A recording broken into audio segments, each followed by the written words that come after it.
नमस्ते मित्रों, मनगीत संस्कृत में आपका स्वागत है।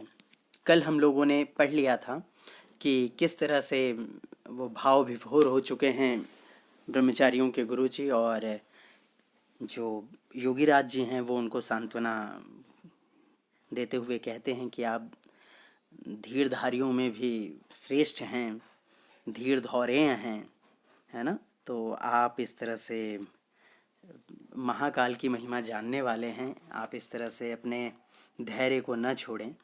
धीर धौरेय जो पद है उसका तात्पर्य धुराम वहति इति धौरेयः, धीराणाम धीरेषु वा धौरेयः इति धीर धौरेयः, है ना। धैर्यशालियों में भी जो श्रेष्ठ हैं आप वो हैं।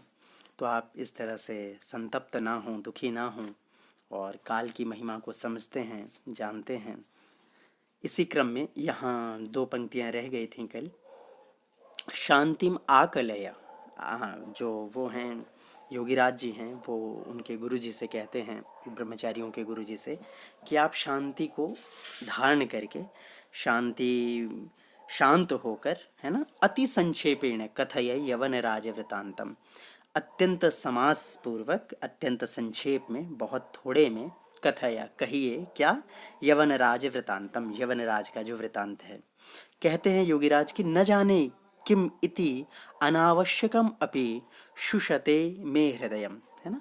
सुनने का अभिलाषी हो रहा है मेरा हृदय इस वृतांत को, ये जानते हो, न जाने क्यों, न जाने मैं नहीं जानता, अहम न जाने मैं नहीं जानता, किम इति अनावश्यकम अपि, ये अनावश्यक होते हुए भी मेरा हृदय इसे क्यों सुनना चाहता है, ये मैं नहीं जानता। इति कथयित्वा तुष्णिम अवतस्थे, ऐसा कह के वो चुप हो गए, शांत हो गए, है ना। तो इसी क्रम में अगला गद्य है, और आप सभी के लिए खुशी की बात है कि हम सभी बहुत नज़दीक हैं। इसमें लगभग 34 गद्य हैं प्रथम निश्वास में, और हम लोग लगभग अब ये 21वां गद्य पढ़ रहे हैं। तो मुझे लगता है कि भगवान ने चाहा तो हम 2-3 दिनों में ये काम संपूर्ण कर लेंगे। तो यहाँ पर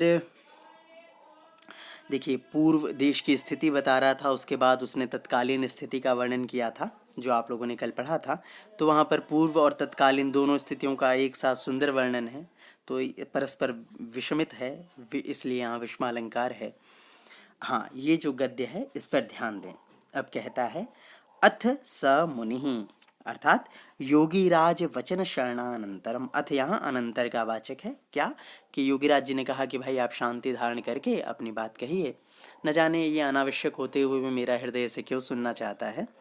तो योगीराज जी के इस वचन को सुनने के बाद स मुनिः, है ना, वो जो श्रेष्ठ मुनि हैं, ब्रह्मचारियों के गुरु हैं, उन्होंने कहना शुरू किया है।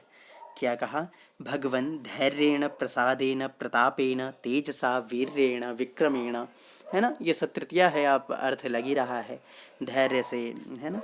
तो धैर्य, हर्ष, प्रताप, तेज, वीरता, पराक्रम, विक्रमेण, शांत्या, श्रिया, सौख्येन, धर्मेण, विद्यया च समम एव परलोकम सनाथितवती तत्र भवती वीर विक्रमादित्य। तो कौन कौन से गुण विशेष हैं, तो कहता है धैर्य, हर्ष, प्रताप, तेज, वीरता, पराक्रम, शांति, शोभा, सुख, धर्म एवं विद्या के सहित, है ना।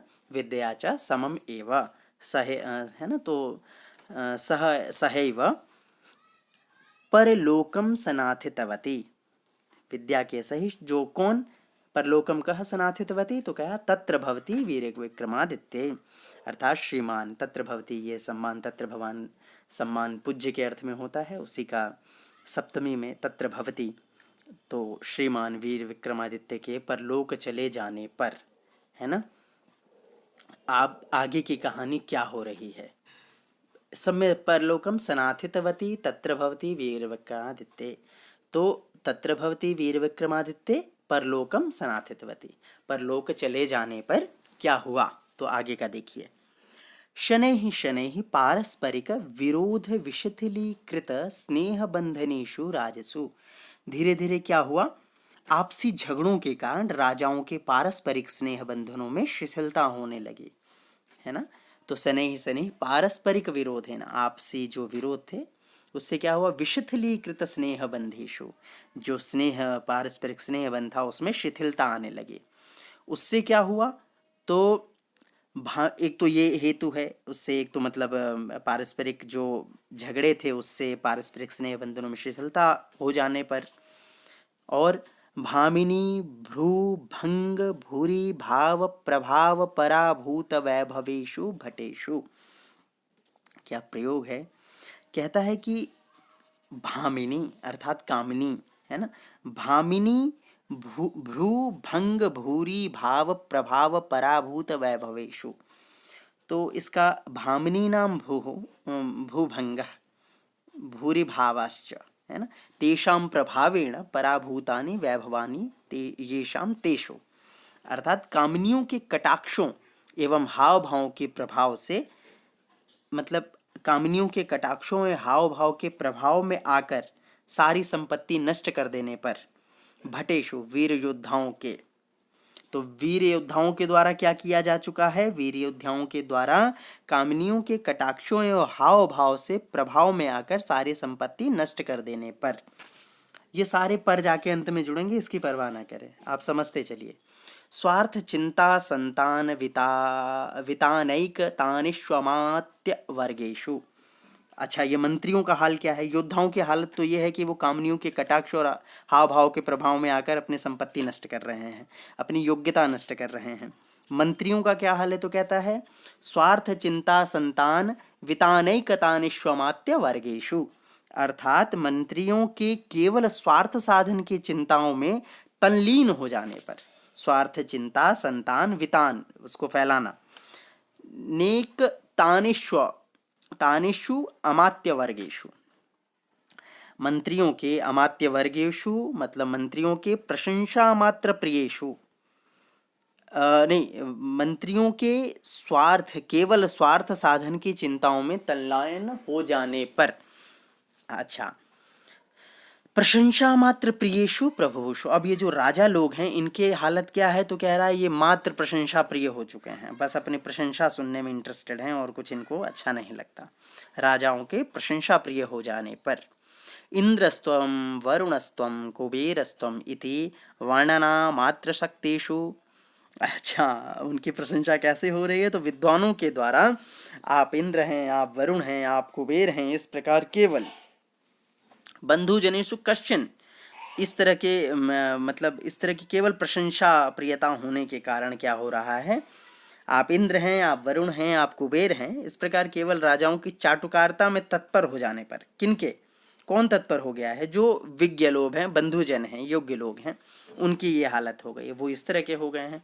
तो इस तरह हो जाने पर क्या हुआ, तो कहते हैं इस तरह से कश्चन कोई गजनी स्थान निवासी, किसी गजनी नामक स्थान विशेष का निवासी, महामदो यवनः कोई मतलब अहंकारी महामदशाली, है ना, एक ये अर्थ निकलेगा, एक महामुद महमूद करके जो यवन विशेष है उसका भी अर्थ इससे लिया जाता है।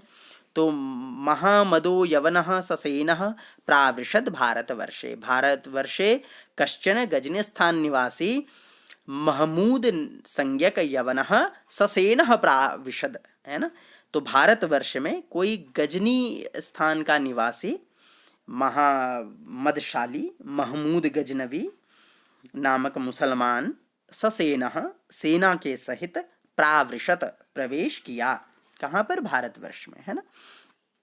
सच प्रजा विलुंठ्य, उसने अब क्या गुल खिलाना शुरू किया है, ये देखिए वो क्या करता है, सच प्रजा विलुंठ्य, प्रजाओं को लूट कर, मंदिराणी निपात्य, मंदिरों को तोड़कर, अर्थात देवताओं के जो गृह हैं उनको तोड़कर, प्रतिमा विभिद्य, प्रतिमाओं को भी क्या कर रहा है, तोड़कर, पर शतान जनांश दासीकृत्य, और 100 से अधिक मनुष्यों को दास बनाकर, सतशः उष्ट्रेषु रत्नान्यारोप्य स्वदेशम अनैषीत, लेके चला गया, कैसे, तो कहा सतशः उष्ट्रेषु, सैकड़ों घोड़ों ऊंटों पर, है ना, ऊंटों पर, रत्नानी रत्नों को आभूषणों को, आरोप्य लाद कर, स्वदेशम अपने देश को, अनैषित अपने देश को ले गया। तो ये यहाँ पर हमें एक नाम पता चला है वो है गजनी स्थान निवासी कोई महमूद नामक मुस्लिम यवन, है ना, वो इस तरह का था। तो आज के लिए सिर्फ इतना ही। बाकी जो अब ज़्यादा बचे नहीं हैं, 21 ही हैं, 21 तक हम लोग पढ़ चुके हैं। आगे के हमें इसमें मात्र समझ लीजिए 13-14 और पढ़ना है, उसके बाद ये प्रथम निश्वास समाप्त हो जाएगा। आज थोड़ी व्यस्तता है इसलिए पाठ भंग ना हो, इससे चलता रहे। तो आज के लिए इतना ही, फिर हम लोग मिलेंगे, और तब तक के लिए आप लोग अपना ध्यान रखें, स्वस्थ रहें।